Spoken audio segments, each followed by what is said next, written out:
एक और close counter, भगवान जाने अभी और कितने थ्रिलर होंगे 2023 में। मगर कल रात तो थ्रिलर्स की हैट्रिक हो गई। पहले इंडिया श्रीलंका, फिर पाकिस्तान श्रीलंका और कल इंडिया बांग्लादेश। अब इसे एशिया कप कहें या एकता कपूर का कोई सीरियल, आखिर तक समझ में नहीं आता कि ऊंट किस करोड़ बैठेगा। जो टीम एक टाइम पर जीतती दिख रही होती है, कुछ ही लम्हों में उसका पत्ता साफ हो जाता है। अब वैसे तो हमें 14 सितंबर के मैच में ही पता चल गया था कि एशिया कप का फाइनल संडे को भारत और श्रीलंका के बीच होना है। इस लिहाज से देखें तो कल वाले मैच का कोई सेंस नहीं रह गया था। तुमने सोचा कि आज रहने ही देते हैं, क्यों ही देखिए मैच, कोई मतलब तो नहीं रह गया इस मुकाबले के रिजल्ट का। पर शाम को जैसे फ्री हुए और मैच का स्कोर देखा तो भाई पैरों के नीचे से जमीन ही निकल गई। क्या मैच था ये, एक टिपिकल रोलर कोस्टर राइड की तरह। कुछ ऐसा कर दिखाया बांग्लादेश ने कि मजबूर हो गए वीडियो करने के लिए। दोस्तों कभी कभी तो मुझे लगता है कि स्टार स्पोर्ट्स को एशिया कप से पहले एक डिस्क्लेमर दे ही देना चाहिए था कि यह टूर्नामेंट कमजोर दिल वालों के लिए नहीं है, कृपया आप लोग दूर रहें। वैसे भी इस बार उनकी टेक्नोलॉजी काफी हाई लेवल की है, एक डिस्क्लेमर भी होता तो मजा ही आ जाता। खैर आप में से भी हमारे ज्यादातर दोस्तों ने ये मैच इग्नोर किया होगा और हो सकता है कि कल का स्कोर कार्ड देखकर आप इंडियन टीम पर सवाल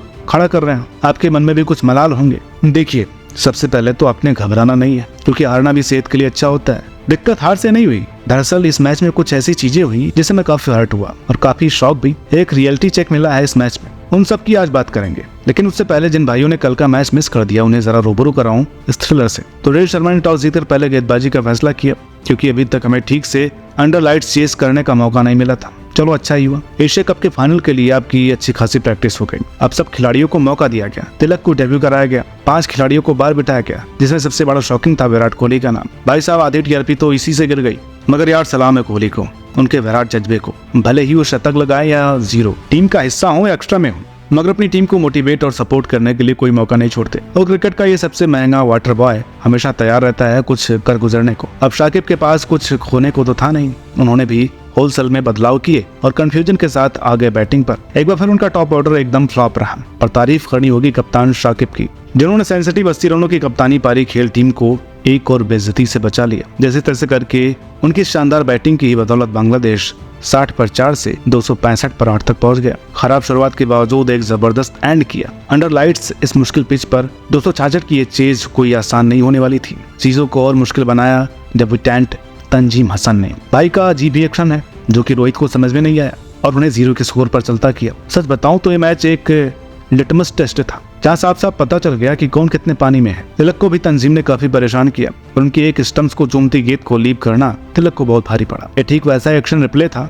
जो 2020 के अंडर 19 में भी तंजीम ने ही तिलक को आउट किया था। भाई शुभमन ने साफ कर दिया कि आखिर क्यों उन्हें इंडियन क्रिकेट का प्रिंस कहा जाता है। एक तरफ से विकेट्स गिरते रहे, काम मुश्किल होता गया, मगर गिल थे कि डटकर मुकाबला करते रहे। इतनी मुश्किल विकेट चेज करते हुए सेंचुरी भी लगा ली। ईशान किशन एक बार फिर क्लूलेस दिखे। भाई ने 121 वजह दी थी बांग्लादेश को पैनिक करने की। बड़े ही काम और पेशेंस के साथ अपनी पारी को अंजाम दिया शुभमन ने। हाँ, आखिरी तक वो क्रीज पर नहीं रह पाए, जो कि समझ में आता है। अब वो ठहरे ओपनर जिसका काम अच्छा स्टार्ट देना है। कोई फिनिशर तो है नहीं जो टीम को जीत की दहलीज तक लेकर के जाएंगे। सिंगल हैंडेडली उन्होंने हमें चेज में रखा, अपना काम बखूबी किया। गिल अपने दम पर बहुत कुछ कर गए। क्राइम्स आने के बावजूद उन्होंने आखिर तक हार नहीं मानी, जो कि देखकर काफी अच्छा लगा। पर जितना कल हमें नसीब नहीं होना था। तो क्या हुआ, जो मैच विनिंग ना हो सकी, इस पारी से उन्होंने सबका दिल तो जीत ही लिया। लेकिन सबसे बड़ा शौक दिया मुझे सूर्या दादा ने। भाई आप मिस्टर स्काई है ना, और प्लेयर जिन्हें इंडियन 360 कहा जाता है। मतलब इतनी मुश्किल से इन्हें चांस मिला टीम में। फैंस उतावले हो रहे थे इन्हें टीम में देखने के लिए, लेकिन आपने सारा कुछ गुड़ गोबर कर दिया। अपने 26वें ओडीआई की खुशी में सिर्फ 26 रन बनाए। लेकिन जरा ये बताओ कि आखिर किस किताब में लिखा है कि अगर पिच श्रीलंका की है तो आप धुआंधार हर बॉल पर शिप ही लगाओगे। भाई 50 शॉट है आपके पास। सूर्या भाई आप ओडीआई में अपनी शक्तियों को कब पहचानोगे। और वक्त निकला जा रहा है, कोई तो दूसरा शॉट खेल लेते। न जाने बैटिंग करने आए थे या पिच की सफाई। आपसे बहुत उम्मीदें हैं। कल तो मुझे उम्मीद थी कि कुछ तो कमाल करेंगे सूर्या। देख इतने टाइम बाद चांस मिला। ऊपर से जब उनकी बैटिंग आई तो 155 गेंदों पर हमें 171 रन चाहिए थे। यार आप T20 के राजा हो, कभी ओडीआई में तो खुद को अप्लाई करो। और मुझे नहीं लगता कि अगर सूर्या एंड तक होते तो हमें 120-125 से ऊपर गेंद लगती ये चेज करने में। लेकिन नहीं, हमें तो सिर्फ स्वीप ही मारना है, चाहे बॉल अंदर टर्न हो या बाहर। अब भाई आप ऐसे एक्सपेक्टर तो नहीं बनने वाले हैं। पर यार ईशान किशन का क्या प्रॉब्लम है, ब्लॉक तो करते ही रहते हैं, मगर स्पिनर्स के खिलाफ उनसे सिंगल भी नहीं निकलते। इनका चक्का पता नहीं हमेशा मिडिल ओवर्स में जाम क्यों हो जाता है। यार बाउंड्रीज नहीं लग रही है तो स्ट्राइक तो रोटेट कर लिया करो। और अगर अभी भी अपनी ये प्रॉब्लम नहीं सुधारी तो मैं डर है कि कहीं यही आपको टीम से बाहर न करा दे। हम कोई हैटर नहीं है बॉस, बल्कि फिक्र करते हैं आपकी। मगर अक्सर की वही पुरानी कहानी जारी है। अब तो थक गया हूँ भाई रोज रोज देखकर। अक्सर क्रीज पर आते हैं और उनके साथी बल्लेबाज आउट होते जाते हैं, आखिर में वो अकेले रह जाते हैं और बस हम फिर जीतने से बस ही कुछ कदम पीछे रह जाते हैं। अक्षर पटेल हर बार अकेले रहकर भी पूरी जी जान लगा देते हैं, मगर कोई दूसरा खिलाड़ी उनका साथ नहीं देता है। मैच तो एक वक्त इतना ज्यादा फंस चुका था कि 14 बॉल में 27 रन की जरूरत थी। काम बड़ा मुश्किल हो चुका था, लेकिन तभी अक्षर ने एक चौका और एक छक्का जड़कर मैच का रुख अपनी ओर पलट लिया था। यहाँ दाद देनी होगी उनकी, क्योंकि 2 बार हाथ में चोट लगने के बावजूद भी उन्होंने पूरी कमिटमेंट के साथ 42 रन तो बनाए, मगर शार्दुल के उस बेवकूफी भरे प्लेसमेंट ने बना बनाया मैच बिगाड़ दिया। इसके बाद तो अक्षर भी एक बड़ा शॉट खेलने के चक्कर में आउट हो गए। आखिर में सारी उम्मीद जाकर शमी पर टिक गई, मगर शमी से कहाँ रन बनने वाले भाई।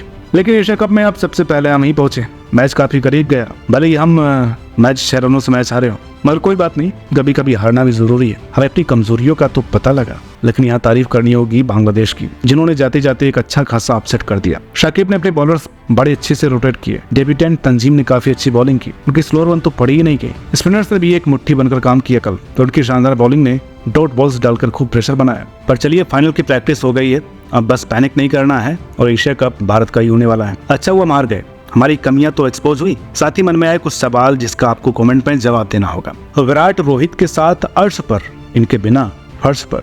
एक बात तो साफ हो चुकी है कि इस इंडियन टीम की बैटिंग की दिल और धड़कन रहे रोहित और विराट कोहली, जो कि लगभग एक दशक से इस टीम के करता धरता है। ये चलते हैं तो भारत जीतता है, वरना 120 चीज करना भी माउंट एवरेस्ट लगता है। इनके लेवल का कोई दूसरा खिलाड़ी दोबारा पाना इम्पॉसिबल सा लगता है। मुझे तो डर इस बात का है कि इनके बाद कौन संभालेगा हमारी मझधार में फंसी नैया को। हमने कई बार मौकों पर देख लिया है कि इनके बिना भारतीय टीम की बैटिंग फीकी पड़ जाती है। कुलदीप का बैकअप कौन? अब कल के मैच में हमारे प्रमुख स्पिनर कुलदीप नहीं थे, तो बॉलिंग अधूरी सी लग रही थी। कुलदीप नहीं होते तो हमारी शक्तियां केवल 40% हो जाती है। उनके चक्रव्यूह में बल्लेबाज केवल फंसते चले जाते हैं। उनसे काफी उम्मीदें हैं सबको, पर अक्सर ये सवाल मन में आता है कि कुलदीप भले ही अपने आप में एक मैच विनर है, मगर उनका बैकअप कौन, जो ऐसे ही गुच्छे में विकेट निकाल मैच जिता दे, जो इनका भी थोड़ा बोझ हल्का कर दे। अगर इन्हें सफलता ना मिले तो कुछ कमाल करके दिखाए। भाई गिल ने तो कल दिल जीत लिया और ये साबित कर दिया कि वे केवल अहमदाबाद ही नहीं, दुनिया भर के किसी भी ग्राउंड पर अपना जलवा बिखेर सकते हैं। सही मायनों में कल उन्हें देखकर लगा इंडियन प्रेस वाला रुतबा, वो मैच्योरिटी, उनके टैलेंट की झलकियां जो कि आने वाले कल में हर कोई देखने को तरसेगा। कम से कम एक रन मशीन तो मिल चुकी है टॉप ऑर्डर का भार अपने कंधों पर उठाने के लिए। तलाश है दूसरे की, न जाने कौन होगा, आप बताइए। ऑलराउंडर किसी भी टीम में बड़े क्रूशियल खिलाड़ी होते हैं जो कि अपने हरपन वाला खेल से करिश्मा कर देते हैं, लेकिन हमारे पास ये डिफेक्टिव पीस कहाँ से आ गए जिनका पूरा सामान ही नहीं है। हार्दिक को साइड कर दो तो मुझे कोई ये बताओ कि अक्सर बल्ले से जलवा बिखेर रहे हैं मगर विकेट नहीं लेते, जब तो विकेट लेते हैं मगर उनका बल्ला खामोश बैठा है। लेकिन बेन स्टोक्स की 5वीं कॉपी शार्दुल ठाकुर, उनका तो यही समझ में आता कि बैटिंग ऑलराउंडर है, बॉलिंग वे खुद भी नहीं जानते, क्योंकि वो विकेट कैसे ले लेते हैं शायद उनको भी ना पता हो। लेकिन बैटिंग में वे 1% का भी भरोसा नहीं दे रहे।